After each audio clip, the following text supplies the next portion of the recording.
Okay. We See. are live. So Okay. that means everyone should give us lots of money. All right. So everyone fill in. I texted Anne she should be here any minute or she will never come. Hello, Jules. How are you? Um Let me put this up. Show. Okay, cool. So And do we on platforms, are we everywhere we're Yes. supposed to? Yes. Oh, live chat. Oh, that's cool. How do I private chat? Some destinations show You live have viewer show up on StreamYard. This is an example. Oh, okay. So that shows up. That's what Jules says. So hopefully that's what it says. Oh, here's Ann Rose. Yay! Ann Rose, you're late. Yeah, I know. I was making dinner. You were late too, so don't act like you weren't. I was late. I know. I was watching. I know, because I thought it was at 7:30 for some reason, despite the fact I'm the one who set the time. And my dog is destroying yarn. No, do not do that. So, where's the list of questions? And why isn't this? Jules said, I don't want to hide. Why isn't it showing up live? Can someone post live and it's not? It says live. I don't know. It says live. Are you, the viewers, are you seeing the comments pop up live? Where are they supposed to be seeing it on? On the If screen. you go to comments, they're all popping up. Well, they're live. popping up for us, but Puppy, no. Stop. You do not get yarn. Yarn is not for dogs. Okay, Chelsea says she's seeing them. Ooh, goody. That's what I like to hear then. Okie doke. So, first. Oh, comment. Hi, Yes. Chelsea. I see. I'm seeing StreamYard comment. What? Okay, so they're not seeing it. Stephen Shelton says he's on YouTube and it's live, late but live. I don't know what's going on. Oh, come on. We were only 5 minutes late. All right, so where are We're the late. Questions? Chelsea Moyer has them? Yeah, I've got them pulled up. It was on a Google Doc that she sent us. There was a Google Doc? Yes. Yeah, see? It shows how much we pay attention. Chelsea is much better at our job than we are. Oh my goodness. We'd be lost. And I always tell everyone Anne is a better agent than I am. Stop. Anne doesn't know we have a Google Doc. I don't. I didn't know we had a Google Doc. Well, I didn't know either. No, I did know, but I didn't know where it was. Yeah. So, what's the first question? So here's the deal. People can post questions live in the comments, like usual, correct? Yes. But we also have questions that were sent to us beforehand. So we press those while we're waiting for questions to pop up in the live comments. Does that work? Sounds like a plan. So take it away, Kelly. Straight down the list then. Just so you know, Lane, whatever this thing is on the bottom of our screen, the SteamYard live viewers comments show up on your that's exactly what everyone else is seeing over. Oh, I thought everyone was seeing the comments. No, they just see that. Oh, thing right sugary do. Okay. I'm putting Chelsea Moyer from my walk. Went to UP to videos there. Okay, cool. So first question is. All right. So this is from Sheena. When an author has a series in mind where the first book introduces characters and world building, but the larger story arcs, deeper themes unfold in later books, what are the best ways to approach this in a query? How can writers show both the standalone potential of book one and the long-term vision of the series? Oof. I'll just jump in here because I think that when we're selling a book, we're selling one book at a time, generally speaking. And so like, I think I've said it before, I'll say it again. I think any book has series potential in it. I don't care if it's a prequel, a sequel, a whatever. So if there is series potential in it, we will see it. So promise you, we will see it. We get to do this all the time. So I don't think that you have to worry about that so much. Just worry about selling us this book. What about this book is important? What do you want us to know about this story? What is the beginning, middle, and end of this book? What are the stakes of this particular story? So when you come to us as agents and you say, hey, I have a 6-book series, that's great. But what you're ultimately saying is, hey, I need you to sell 6 books in order to tell this story. And as much as we would love to always sell multiple book deals, that doesn't always happen. And so we have to sell based on that number 1 novel. So focus on that. Don't worry about the rest at the front end of it and go from there. That's my opinion. Where is this Google Doc now so I can see these questions, Miss Kelly? I got it in our Slack. She sent it. In our Slack? That's right. What We have an channel? agency Slack. What channel? All right. In the podcast Slack? I believe. Hold on. I'll just send it again. Just go through. Brooke Kun. I hope I'm saying that right. I know querying is a numbers game, but do you have any advice for finding good agents to query? Yeah, query us. Query Tracker is great. Publishers Marketplace is great. Going to your writing groups is a great a chance to see like who other people are thinking of, talking to, thinking about. The acknowledgments of books are great ways to try to find agent names. I believe the SCBWI, if you are writing in Kidlit, has a big book of agents that they publish, so you can get that as well.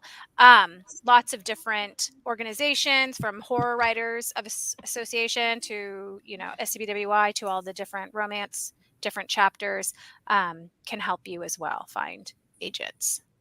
Thank you, Kelly. Thank you, Kelly. I question the question because I always like questioning questions. Yep.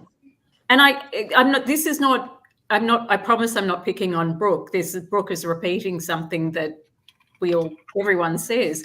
When you talk about querying being a numbers game, ooh, I'm never really sure what that means. Does that mean you just have to, like, is the assumption you just, like, query? I'm trying to say query smarter, not harder. I'm trying to say, and I'm not attributing this to Brooke, but I'm just saying, don't think about querying as I have to send this many queries because like 1 in 100 queries. Like it's what you're saying in the second part of your question, which is how do you find the right agent? So like, you could send to 12 of the right agent and find the right agent, or you could send to 100 people who don't rep that genre and find one agent who, so I always get confused when people say numbers game, and I used to say it too, and now I'm like, I'm not sure I know what that means. Maybe you just forgot what it means. Maybe I forgot what it means. Yeah. Well, all right. It is a numbers game in the fact that it only takes one yes. Well, that's right. So, and 1 is a number. 1 is a number. Yes. So I guess we have to discuss what is a numbers game. We don't. What does that mean? We don't. I think Yahtzee is a numbers game, isn't it? Sudoku. I just like yelling Yahtzee. A number Sudoku, which is what I'm addicted to right now. Are you really? Oh my gosh, I love it. I'm Clash Royale. My nephew got me into it like literally, I don't know, 15 years ago, and I'm still playing, and now he's like 18 off building a truck, and I'm just like all right, what's our next question? Is a numbers game. Charles Hall is right. Wait, you missed one. No use of cliffhangers, Charles asked right after Brooke. Thank you. For some reason, I'm I thought that he was being means facetious. for series? Yes, I think that refers back to the earlier discussion. That's what I thought. If you are, you want your book 1 to be able to stand on its own. So in the traditional world, generally speaking, obviously there are exceptions to the rules, but Generally, Always. yes. Okay. He loves the yarn.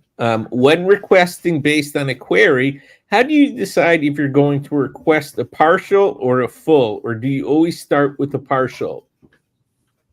I actually have Anne's answer for that, Oh, but I'll let her say it because I don't speak for women. Hey, I mean, I always just ask for a full because it just saves time from the back and forth. So that's just Same. generally what I do. So Yep. Same. So we all ask for a full, so we can't answer that question. I totally don't understand agents who ask for a partial because it's like it's digital now. yeah. So Right. it's not like you're No. killing trees.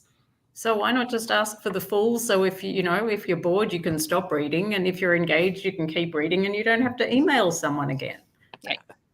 that's so funny. I'm such the odd duck because I only ask for a partial first, a partial and a synopsis, which means I'm interested.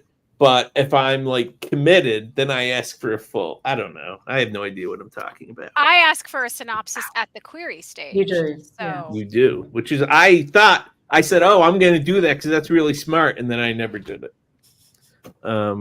I know middle grade is in a bit of a slump, but is there interest in middle grade novels in verse? Absolutely. I'm going to speak to that. I hear it several times a week at this point. So yes, there is an interest in novels in verse. Yeah. And I want to say to Jen, who I know, that I think we're both physically in the same geographical state this evening. And isn't it fun being in a swing state? Oh, 6 days from the election. Hi, Jen. That's funny. I'm going to follow that with Becky's question because we're talking about middle grade, and she sent it via my Instagram, which is, do you see the market for middle grade improving in the next couple of years? I can speak I to do. this. But yeah, go Kelly. Well, I hope so. Yes, I do see the market for middle grade improving, and it is tough right now, particularly for middle grade contemporary realistic. I think that will probably be the slowest to come back around, but for traditional middle grade fantasy, the market is still pretty good. And then editors are still asking for a lot of middle grade on the two ends of the middle grade spectrum. So older middle grade and younger middle grade right now. So just that's what I'm hearing. But everybody would love for middle grade to rebound. And it will. Yeah. These things are cyclical. It's a numbers game in that more agents you query who rep your genre, the greater chance of getting a positive response. I don't think it is left to chance. I get what Steven's saying, but I don't think it's chance. Like, it's not a chance that I'm going to fall in love with a book. It's everything that is not. It's what's already there, if that makes sense. Yeah, I agree. And I see what Stephen is saying, and I appreciate the attempt to explain it for my brain. But so much goes on the quality of the book and what the market's doing. So it could be, pick a genre. You send one book out that hits all the notes and you get 6 agents interested, or you pick a genre, send 100 queries in that genre for a manuscript that isn't ready or doesn't, so it's not just, obviously, if you don't send to anyone, you don't get an offer. But I think Stephen is actually getting at why this bothers me a little bit, because when you start worrying about numbers and mathematics instead of, what am I doing with my manuscript? Is it the right time? Is it the right piece? It all goes together. It's all part of the same thing. So I'm cool with the numbers game thing as long as it's in the context of all the stuff Lane said. Oh, cool. You can comment on Twitter. Cool. I figured out how to do it. I win. I'm the champion of the world. Current market. What? Now I'm curious what you did. I went to my profile picture clicked on it. It says open live video. It opened, and then it has live chat. I clicked on that thinking there was nothing for me to say, and then I started typing, and it appeared. Okay, while you are figuring out your devices, can I try and figure out what Sheena's question is? Because are you asking us what are market trends? Because when you say, does the market change quarterly, I'm not quite sure. See, I'm not understanding any of the questions. It's my brain. The market changes every day because if a great movie comes out, someone may say, hey, I want a book like that movie. And then everyone else says, hey, I want a book like that movie too. Hi, Jake. Hi, Jake. I still haven't gotten my cake, but that's fine. Did you not do the cake? No. Yes, at Lane. Oh, okay. See, it changes all the time, every day. And I feel like a fool when clients ask, how's the sub list coming? Because I'm like, things have changed since last week, and I got to switch around. And I feel like such a fraud, even though it's true, because it sounds so ridiculous, but it's true. Anyway. I've got another question from the Google Sheet if we want to move to that. Yeah. Yes, please. Okay. This is from Jenna. Jenna asks, how much does an author's experience or writing resume factor into their success or failure to publish a book? Is it more important to have a marketable idea or an interesting one? So I guess that's two questions. Two questions, yeah. Yeah. That's interesting. Okay, so the first one is experience in writing resume in terms of success in publishing a book. This is funny because this is where I disagree with a lot of other people, and I've certainly been on panels with other agents, and Anne was just shaking her head as well, because I think a lot of people would say, no, it doesn't. It's the quality of the book. And I completely agree with that. But I weirdly often do look at the bio, like my eye often skips down to the bio in a query letter, partly because, it is a professional relationship you're entering into, and hopefully a long-term relationship. And so it's not necessarily that I'm looking for you to be like an interesting person or have lots of degrees, but just get a sense of, are you an MFA type person who's used to sending packets back and forth, and the editorial feedback? Are you published before? Because then you have a different experience with editorial feedback. So it just positions me in where I would sit in that relationship and how I would. So, it's not a be all end all, but I'm one of the few agents I think that I know who actually does look at that. I think it's both and neither. I think you can have a lot of credentials and no one wants your book, and you can have no credentials and someone's going to give you $1 million for your book. It's really just having a good book at the right time, getting lucky, and a good book's a good book's a good book. Which feeds into the next part of that question, Kelly. Yes. Hold on. Which is it more important to have a marketable idea or an interesting one? That's I know. I think they could be both, though. Can it be marketable and interesting? Like, does it have to be either or? I don't think it needs to be one or the other. If a book is marketable, it is interesting. It has to be. Yeah, totally agree. Okay. I have no credentials, and I am hoping you want my book. Haha. I don't, because I haven't read it, so I can't. We're happy to read it. Yeah, exactly. Credentials or not, we're happy to read it. So we missed the Charles Hall's. There we go. Yes. Yeah. As a kidlit writer, primarily children books. What tips can you share with a first-time author? I wish Natasha was here, but Kelly, you sell picture books. I do. So does Jackie. So I'm going to speak. There's two different answers to this. If it's what tips can you share with a first-time author who might be querying? If you are querying and you're primarily a writer of picture books, my advice, and Jackie add to this, is to make sure that you have a portfolio of projects that showcase your range of skills and interests. Not just one picture book. You're going to want probably 5 or 6 really polished pieces when you query. You will only query one of those, but an author or an agent will probably ask to see more work at that point, and you're going to want to have a portfolio to share with them. Tips as to what you can share with a first-time author is a little different, because I'm assuming then that your book is coming out or about to come out, and you're maybe wanting marketing advice. Is that what, or publicity? What do you think, Jackie? Am I reading that right? I'm also confused. So, Charles, if you could clarify, were you talking about querying tips, marketing tips, craft tips? Where are you positioned?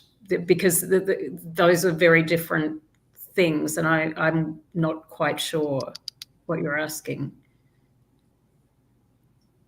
Yeah. Okay. So maybe we'll hold on and keep query. Going. He said he's interested in querying tips. Okay. So that would be my query tips. Make sure you have 5 or 6 very polished manuscripts when you query. And then do your research and make sure that you are querying an agent with the one that you feel will be the most appealing to them. And Jackie, anything to add? I think I would add to that, but this might not be picture book specific, but I do see it come up a lot with picture book authors, because I think a lot of picture book authors are either ex-educators, librarians, or current educators or librarians, and they really want to speak to those young elementary kids. But unfamiliarity with the recent market, because with picture books it's tricky, because the stuff that's coming out this year sold 2 years ago, so you really need to also, why are you doing this to me?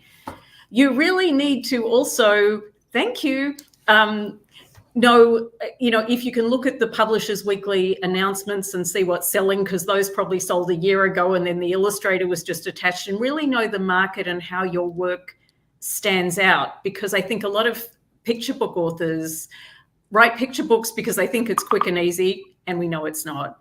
And because they're thinking, it's kind of the educator part of their brain thinking kids need this. And they haven't switched on the market part of their brain saying, what's actually selling right now? How is my book adding? Rather than just saying the thing I think is interesting, how is it adding to that market that people are buying? Yep. All right. A bunch of questions came in. Okay. If an agented author is writing short stories, is that something their agent would want to be involved with? Would the agent get a commission? Ooh, I deal with this every day, because a lot of my authors started out writing short stories. And this is probably going to be bad to say, but I usually negotiate short story contracts pro bono.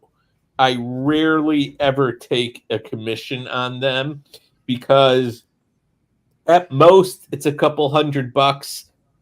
Sometimes you get the big deals, and it's a couple grand, but I think it's a mitzvah, and I can eat, I don't know, $50, $60, $100. I just like making sure I know what's happening and that authors aren't getting screwed over, because I've seen contracts for short stories that are basically, that's the dog, saying, oh, you can't publish with anyone else ever. And it's kind of like, yeah, you might not want to sign that for a $300 short story. All right. Okie doke. I have no credentials, and I already did that one. That was my joking way of saying my query to your inbox. Okay. If middle grade is in a slump, should I still be querying, or should I hold off until Itsy? I think it cut off. Yeah. Oh, okay. Well, I would just say to continue querying, because the process is so long from when you query to when you get an offer from an agent to when you polish a manuscript with your agent for it to be ready to be submitted, to when it's submitted to editors, and then when you might get an offer, and then when it's submitted again with the editor and then published. That by the time it's a years long process. So I would say, just if your book is ready, put it out there. Anybody disagree with me? No, I agree. I do. No, I don't. But also, lots of things. I mean, lots of things go through being in a slump and not being in a slump, but people are still sending out work. I sent out a middle grade a week ago. Yep. So, yeah, it's harder, and you will get agents saying, oh, my list is full and the market's, but, that just means keep working. Yeah. Ooh, this is from Drake. What is the best way to learn to write a quality query? It's to hire Ann Rose to do your query package. I think she's booked up. Is she? I don't know. I think, and this sounds really ridiculous, I think reading the synopses on IMDb of films is really helpful, because it breaks down 90 minutes into like 2 paragraphs. I think the best way to learn how to write a quality query is by helping other writers with their query letters. There used to be a really great website where people could come together and they would post a query letter, and people could comment and help and fix those letters for them, and they build a writing community. That website has since vanished from existence, which is really sad. But if you can find a community of writers and just help them with their query letters, I think that's the best way, just by reading them over and over again, and then sitting with them and seeing how other people are changing them and what are they doing, and oh, okay, I didn't see it that way, and all of those things. So the more you work on a query letter, the better you get. What was the website? I don't remember the name of it. It was Query Shark. No, it wasn't Query Shark. That was another great one. I'm sure that website still is in existence, I'm assuming. But no, it was a platform where you would just post your query letter, and then anyone from the community who had they could go in and they could be like, this is how I would do it, or this is what I think. And so it was basically tit for tat, like you could help each other, and like the more you helped other people, the more they'd be willing to help you. And it was a really great online. There's something like that on Absolute Right still, I think. Is there? Called Query Hell. That wasn't it. Yes, as Chelsea said, tune into Quelling Your Query Conundrums. Yes. Or you can I was about to say that. Yes, that's where Ann Rose quells your query conundrums. I try to. She does. Okay, let me do. No, dog. Do you pass along an author's MS to other agents if it fits better for their wish list? All the time. Yeah, all the time. I'm out with one that Anne passed to me, and I'm out on sub with this author at the moment. Yeah, all the time. Mm-hmm. Yeah.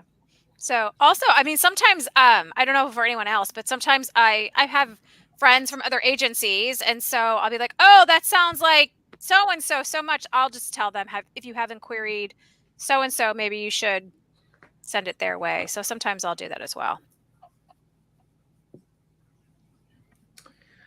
When deciding to make an offer, does the author having other completed manuscripts matter? Does it matter if those manuscripts are in the same or different genres?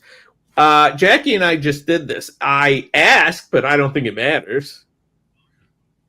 I think where it matters is what Kelly said with with picture books, or if you're an artist and an art portfolio. I think the key, if you want to sign with a career agent, like someone who you're going to work with over multiple projects, you want to be able to have an intelligent conversation about what you're interested in writing after the current book, but you know, I don't think it's a mark against you if you don't have another full manuscript ready to go. Anyone else? That's what you're supposed to do. Natasha told me you're supposed to yip so they think they hurt you and not to do it anymore, which I guess is kind of like emotional manipulation. That's what they do to you, though. True. Amy Nelder said, "Love these AMAs. Thank you, Team Tobias. You're welcome." Hi, Amy. Hi, Amy. Oh, David's here. Sounds as if the dog has a comment. He always has a comment. Ow, stop. Are any of you attending conferences where we can meet you and pitch? Yes, actually. Ann and I will be attending StokerCon next year. And I've just been thinking I want to get back into conferences. So maybe I'll attend this year's RWA or 2025 RWA. Steffi went, I don't know, before COVID. Yeah, I don't think there is an RWA anymore. Yeah. Nope. There are regional organizations now, but the main one is no more. I'm going to the Cleveland, I'm going to be taking pictures at the Cleveland Writing Day workshop, which is going to be in person this year, somewhere downtown, sometime in November. So I know I'm doing that, and I just did an SCBWI, but I've done that already. Yeah, I'm done with my conferences for the year. I had a whole slew of them throughout the summer and fall. So I'm currently booking for next year. Nothing. Yeah, me too. Yeah. Same. Now he's making the noise too when I yell. He's biting and yelping. It's pretty funny. Is historical horror like The Hunger, which is one of my all-time favorite books? Love that book. Shout out Elma Katsu. As marketable as contemporary horror. I mean, yes, no. It really depends on the story. I mean, if you write a great historical horror like Allie Wilkes or Elma Katsu, yeah, it's a big hit. Everyone loves it. Haley Piper did a great Western horror. If you write a crummy contemporary horror, no, it doesn't do very well and it's not marketable. I think I should plug Asher Grayling's The Vampire of King Street, which just came out, because that's historical. It's got vampires. Mm-hmm. It's a murder mystery. It's very cool. Should we do one from the Google? Sure. Yes. Okay.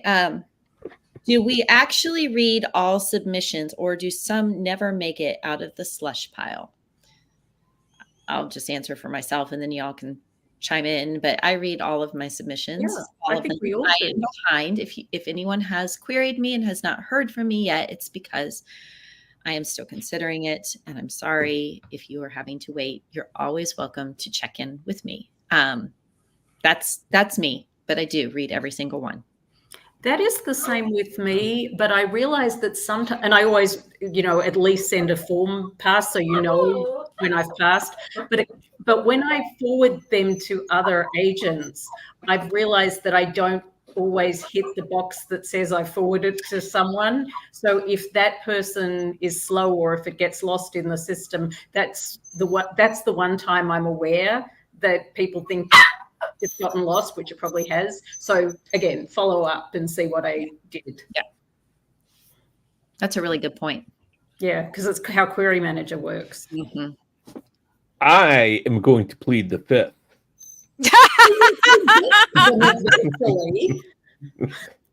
Moving on.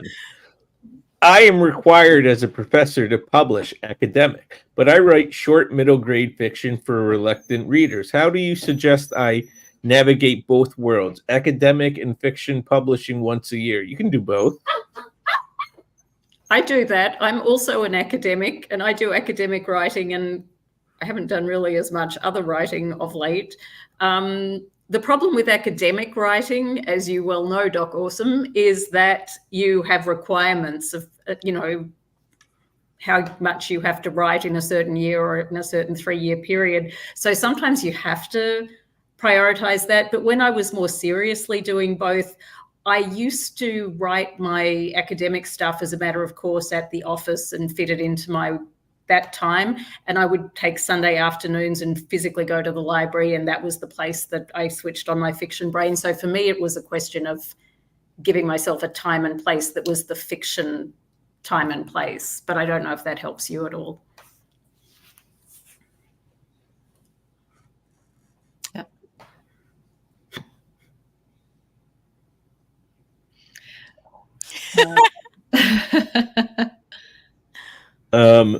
This is a great one. My cat just answered him.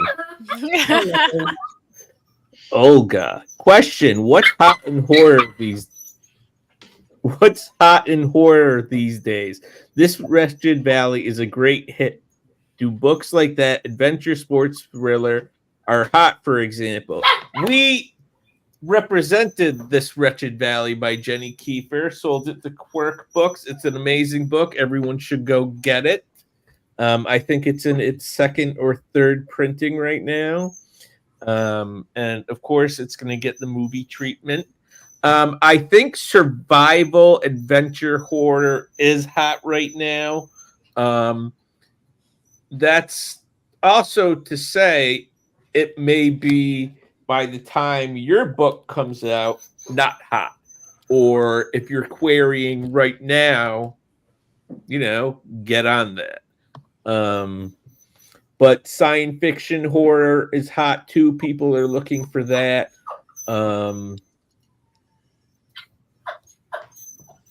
I just actually read a paper that haunted house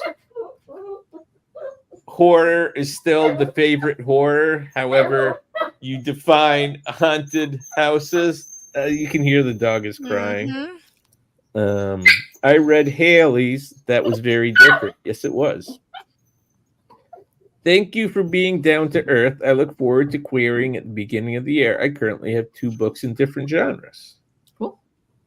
What mashup of genres would you like to read? Ooh, I see horror romance going around. I like Western horror, like Bone Tomahawk. That was a great book / movie.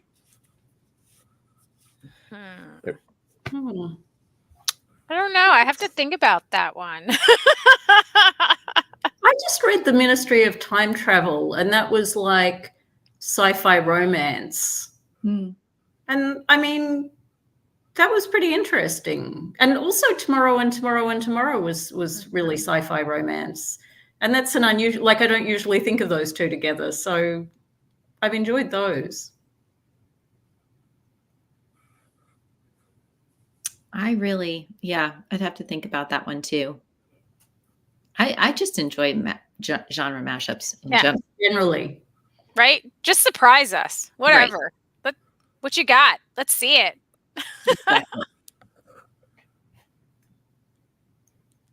Oh, Lane, Yoni. He's trying to eat the microphone. Of course. Oh, that's funny. Does it mean anything when your query is sitting between others that have been responded to, like pages of others, like pages and pages of others? Is it a maybe or forgotten? I have no idea because that's something agents don't see.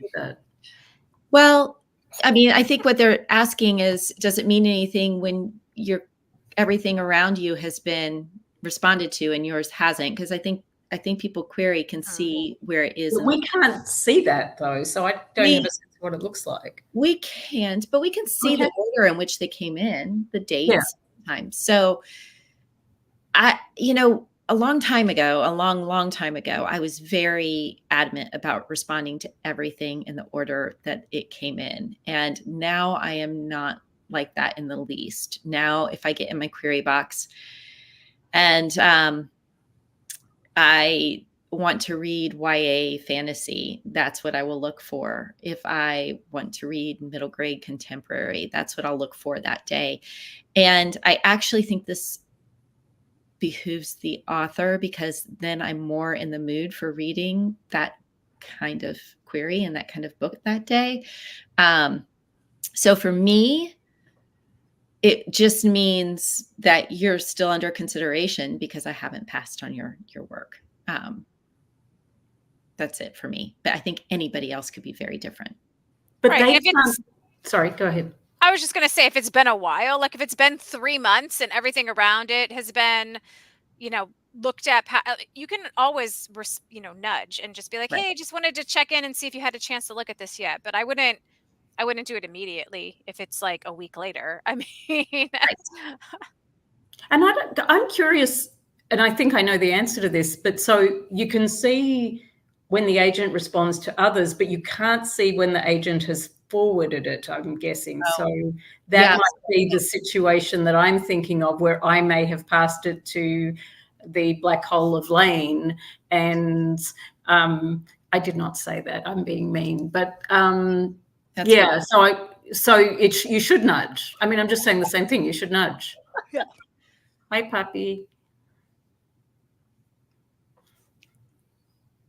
I'm going to go the next question for Lane because he's Please not do. quite there yet. So No. I John am. Awesome was asking Jackie if you write under a pen name. Oh, yeah. So at that time when I was doing what I was describing, I wrote fiction under a pen name and I wrote academic work under my own name. But that said, I have clients who are academics. I have a client who's a very, a chaired professor of history, and she writes thrillers and horror under her own name. So I think it's your mileage may vary, like what feels comfortable to you. All right, so we will keep going on without Lane. I'm right here. I don't know what you're talking about. Okay. It sounds like other. Yes, that's what I'm asking. On Query Tracker, we can see when. So I don't like that you can see when we've responded to others, because I think that creates some kind of. Steve Shelton. It took Lane only 7 months to reject mine. You're lucky. You're lucky because I've rejected books that are like from 2021, and I'm just like, I know I'm gonna get roasted for this, but I feel the need to have that closure or let them have that closure.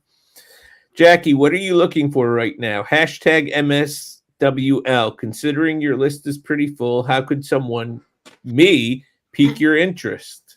Well, I'm actually closed to unsolicited queries at the moment. I'm either going to reopen in November or January, and I will post a new MSWL when I do. Usually, for anyone who is thinking of querying me, I'm usually open all year and I close in December. This year I had some personal circumstances that just required me to pull things down. I'm sort of coming out of that now. So it'll probably be January when I reopen, and I will post, I'll take a good look at my list. That said, I rep everything, except please don't send me picture books if you're a picture book only writer, because I really am full in that department. But yeah, I am pretty eclectic, so it's not the genre that will interest me. It's just writing. It's just telling me a really good story, a really authentic, good story. I'm very character driven. I will also give you this tip. Do not start with a weather report for Jackie. For me, yeah. She does not or waking up. Appreciate that. So yeah. I can ask one from the Google Doc. Yes, please do. This is from Jill. Are exclusive queries considered positive, negative, or neutral? Furthermore, if you've been represented in the past, what is the best way to indicate that in a query? What was the first bit? I didn't hear the first bit. Yeah, I'm not sure I understand by an exclusive query. What does that mean? Like you're only sending it to one agent? I think, yeah, if the author or if the agent says I want an exclusive on this, I don't think I think it's great for the agent, but shitty for the author. Why would you ever do that? Yeah, I don't know. I think to indicate real serious interest in working with that agent.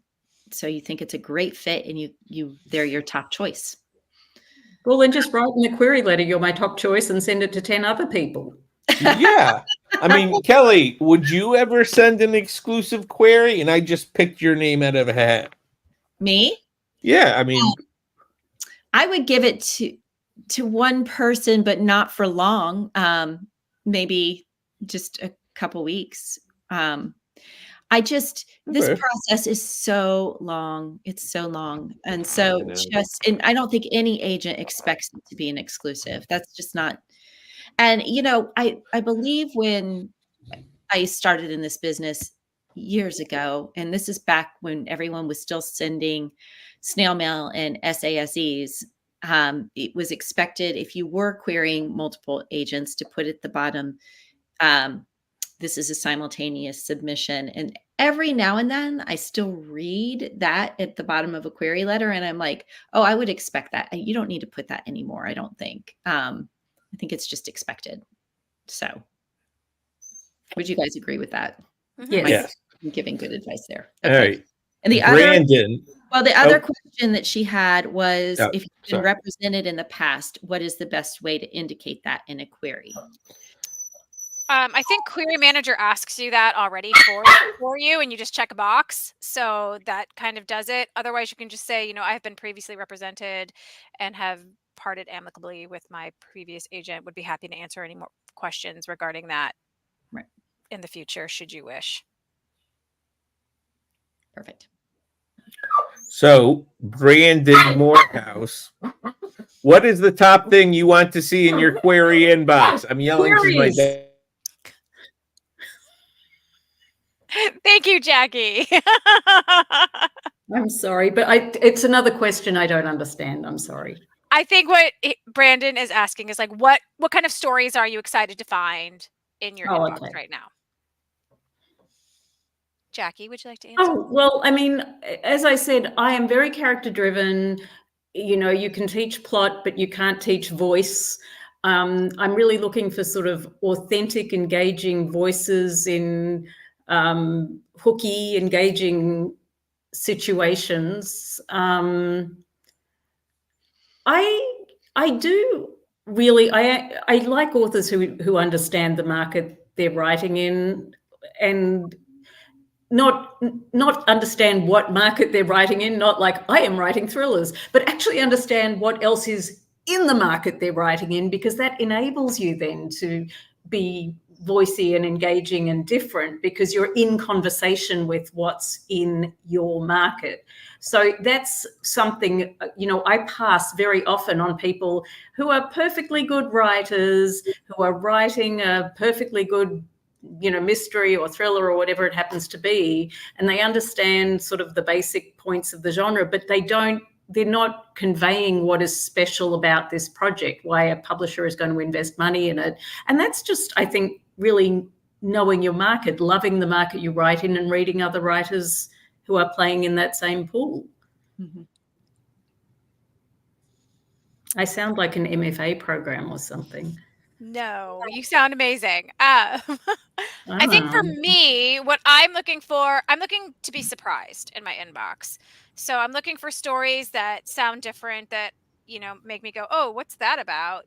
So I don't know what genre that is, but just something that just maybe doesn't neatly fit in a box, I think is what I'm looking for right now. I also am really looking to expand my adult list. So I'm definitely looking for more of those projects. I'm still open to some kid lit, but really looking to get more adult projects out there.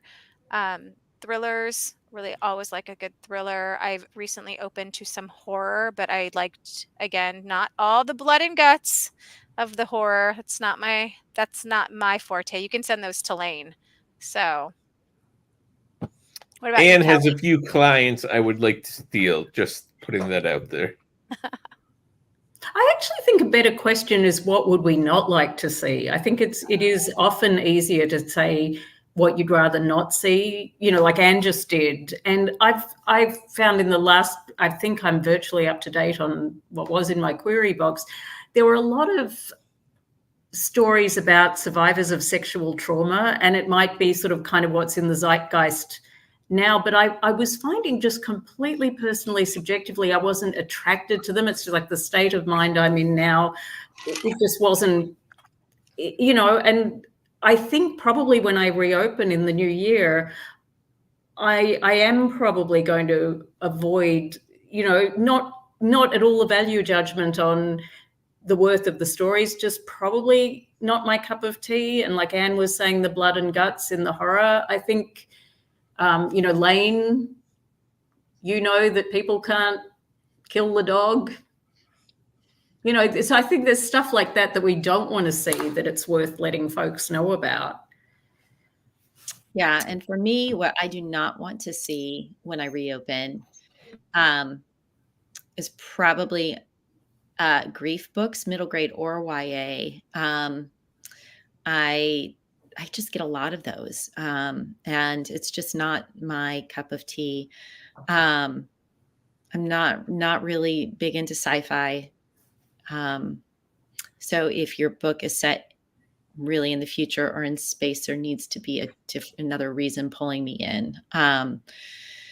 And probably right now, just because I have a lot of it on my list, just contemporary, realistic, middle grade,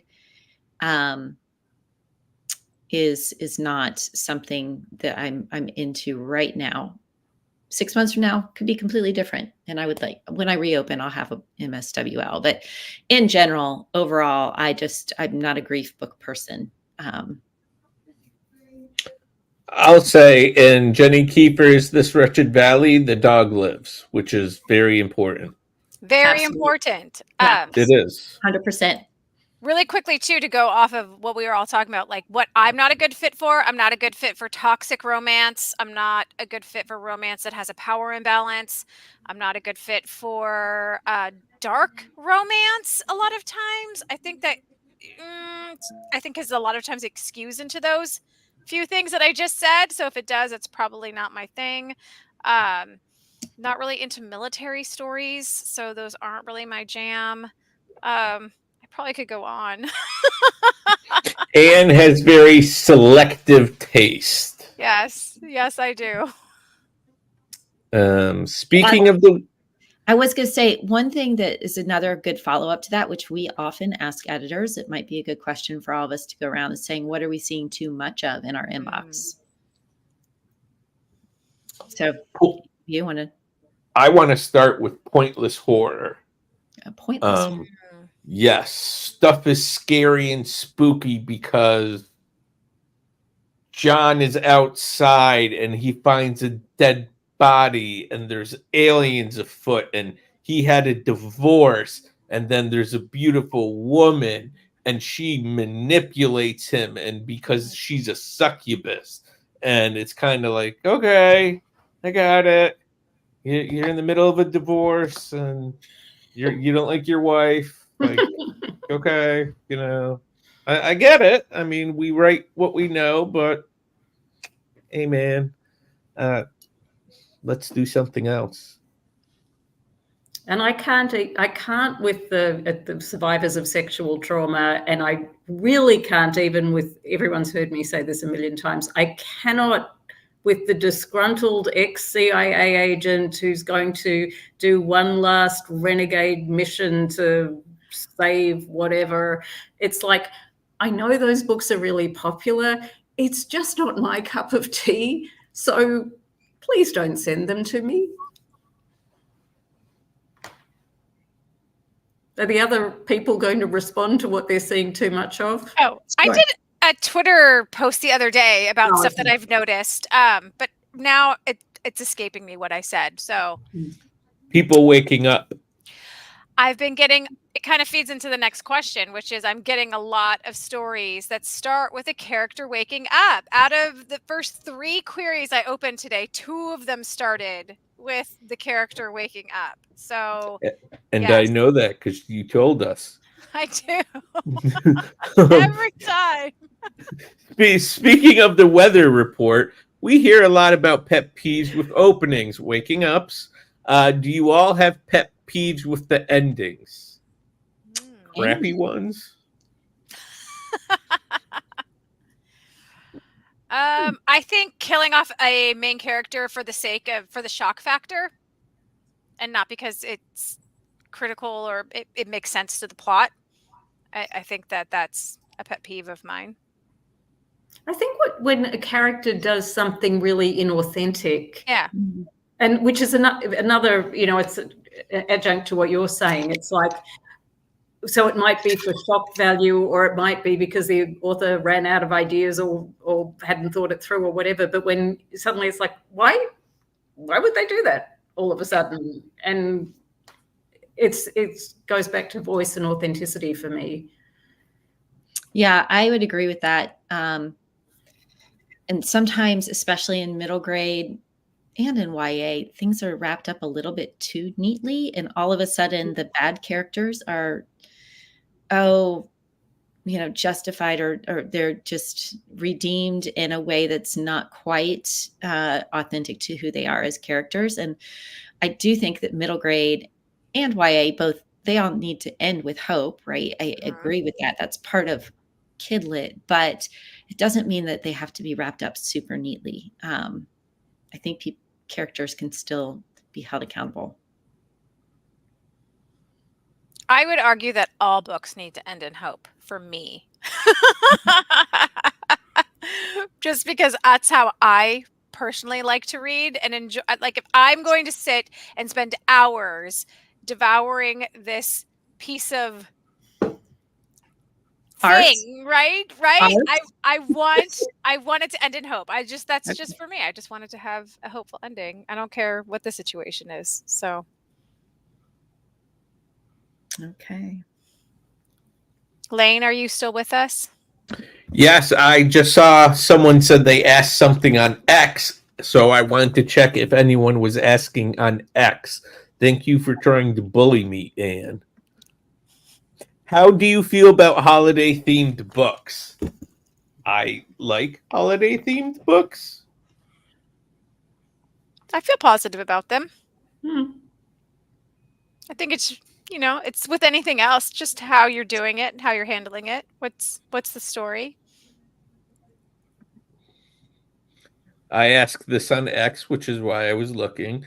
But if an agent requests the full, will the agent read the full? How much do you read? Okay, I'm jumping in. I want to say something. Okay.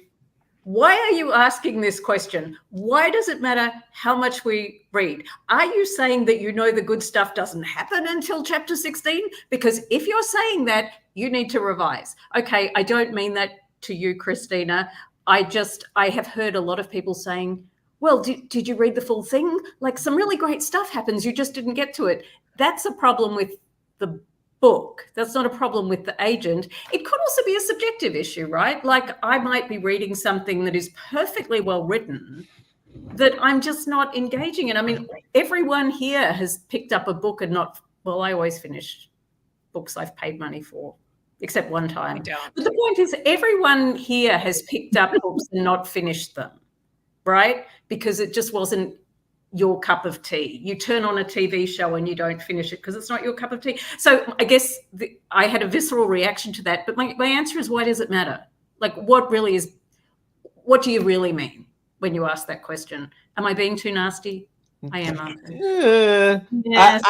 I'll cut in and say, I do get that a lot in queries saying, I'm putting in not the first 3 chapters, but the next 3, because that's where it gets really good. And what Jackie said, it should all be really good. Why am I going to get through the slop to get to the goodies? Yeah, I will read to a point where I feel like I'm making myself read. And if I'm having to force myself to read a book rather than being drawn through the book and where I can't put it down, then I'll ask myself why. Like, is it something that that I'm interested enough to keep getting myself to read? Because I can guarantee you that if I'm struggling to keep reading myself, a 10-year-old has or even a 15-year-old, their attention span's a lot shorter than mine is, and they're competing with a whole lot more for a book is competing for their attention a whole lot more with other things like TV and social media, graphic novels, video games. And I'm not really into any of, well, graphic novels I enjoy, but I don't. Anyway, so if I'm having trouble focusing, then you better bet a kid is. So that's when I ask myself why, and is this something that I want to really invest my time in? So I always request the full, because again, it goes back to the why would I add more steps into requesting more if I just asked for 50 pages. But I really read until the point where I feel like I'm making myself read. And to add to that too, it's the kids' attention span in KidLit, but the editors too, because editors are often just, they have such limited bandwidth. They are underpaid and overworked, and they have only a very small limit of what they can add to their list. So they're almost looking for reasons to reject things. So if the agent who is actually wanting to build their list so they can sell stuff and take a commission is in the position Kelly's describing, how's the editor going to relate to it? Yep. Okay. Do you have questions for the Google Doc? I'll check one more time. I see Christina's question about, she says, one more question. As we get closer to the holidays, is it better to pause querying until the new year? Ooh, I just had this conversation with like 53 people, and I already see Ann Rose shaking her head no. No, if an agent is open, query them. Yeah. If your book is ready, query it. Agree. I operate best at 3 p.m. on Thursday, so that's the time to query me. You won't know. I'm being facetious. I'm being facetious. Any other final questions? Because it's been an hour and 2 minutes. Well, I just want to say to Christina, thank you for the question, and thank you for appreciating the answer. And I hope I wasn't trying to be mean. I promise I wasn't. I just really, I really am interested in the whole point of this is so you can hear how agents think and what we're doing and why we're requesting a full rather than a partial, and how you read into that as an author. So hopefully that it does help. You broke her heart. I broke it. No, I shouldn't do that. I should be more. And people say I'm the mean one. I wasn't. I mean, you've been blaming me for bullying you all night, Lane. So. That is true. There was some mean comment you said. About me and the puppy. You're like, oh, Lane's not paying attention. I'm like, oh, okay, I see how it is. Those words never came out of my mouth. I said that. Okay, not those words, but that we're busy, and so your words were the spirit of bullying me. No, it was in the spirit of keeping the show rolling because you were preoccupied. All right, kids.